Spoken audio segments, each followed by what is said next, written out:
What's up guys, welcome back to another video. Today I'm doing something that I did a long time ago, but it's an updated version.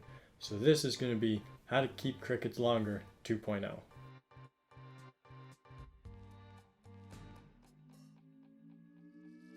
So there's a couple things you're going to need in order to do this. First up, you're going to need a cricket keeper, whether it's a little one like this or a big one that you bought at a pet store, even Rubbermaid containers. As long as the ventilation is good, that's the most important part. High ventilation so that there's no humid air and there's no stale air floating around inside. This works as well as pretty much any other cricket keeper. The only thing that could be better than this is by taking the lid off completely, but this one's much too short and the crickets will definitely get out. Next up, you're going to need cotton balls. Cotton balls actually go into the test tubes in order to keep the water in, and I'll show you how to do that in a moment. That leads into the next one, test tubes. If you got a big setup, you might want one or even two big test tubes. Because this is a little setup, I just have a little test tube.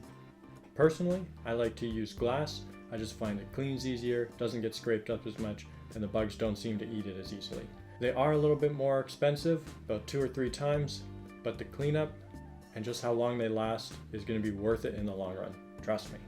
Next on the list, we've got paper towel or toilet paper tubes. Doesn't matter how big they are. If they're too big for your cage, you just snip them down so that they're the right size. I personally like to keep them about half as tall as the cage, just to make sure that the crickets don't get out. Even if there's a small hole here that they don't look like they can fit out, they're sneaky. They will get out. There's no doubt about it. So keep about half the size, that way they can't jump out of your thing, especially if your enclosure has no lid like a Rubbermaid tub. Next on the list, we've got dog food. Here at my house, we use some premium dog food for the dogs that we have, so I know that everything's well balanced and will help gut load the crickets. Maybe not as well as a gut loading formula, but it'll certainly do a better job than potatoes or carrots will. The other benefit to having dog food kibble is that it doesn't mold as easy. As long as the humidity is low and there's no open water nearby, chances are your dog food's going to last weeks, if not months, just hanging out. A cricket will eat stale dog food. They don't seem to care. So just feed them dog food, and if you want to treat them, throw in a couple carrots, potatoes, but make sure they don't touch each other, otherwise that'll help your dog food mold up. And last but certainly not least, the most important thing that you're going to have is crickets. There's about half a dozen in this jar here, and I've had these guys for about 2 months. They're the remainder of the last 2 dozen that I purchased, and the only thing that was in this container before I cleaned it out were molts. So they last a long time, and in fact they even grow inside this container. So if you don't use them up right away, not a big deal. They will last on average about 2 months before you have to start cleaning them out and maybe replenish them with some fresh ones. With all that said, let's hop into it and I'll show you how I set everything up. Setting everything up is extremely easy. First off, we need to take the lid off. That's a given.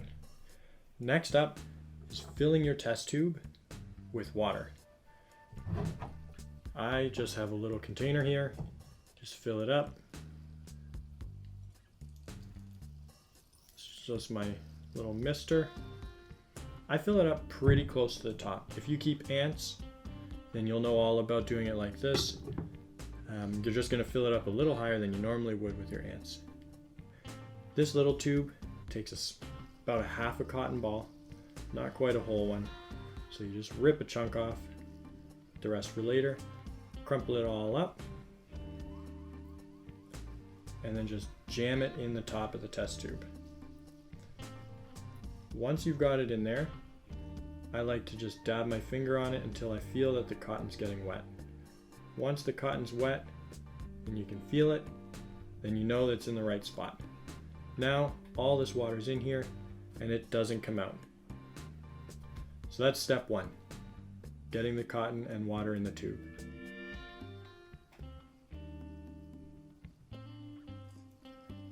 Once you've got everything in the tube here, all you need to do is just slide it in your cricket keeper.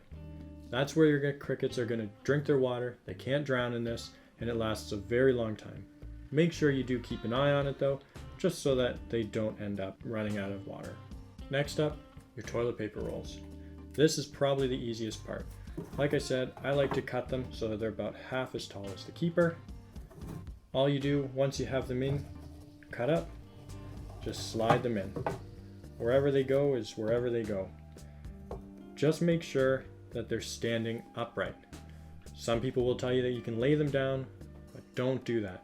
What you want is for the crickets to crawl up inside the tubes.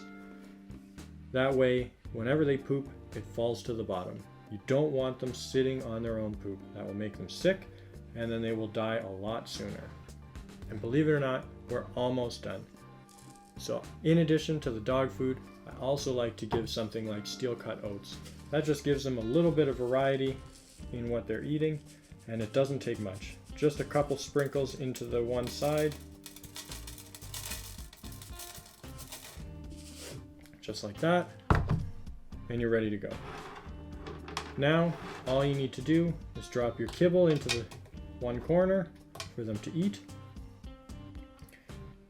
And the last step, the most important step, adding your crickets. To add your crickets, literally just dump them in. There's nothing special to it. They'll figure out where they're going, and they'll climb up the tubes, and they'll go and drink the water if they get thirsty. The dog kibble will keep them full and gut loaded for your animals.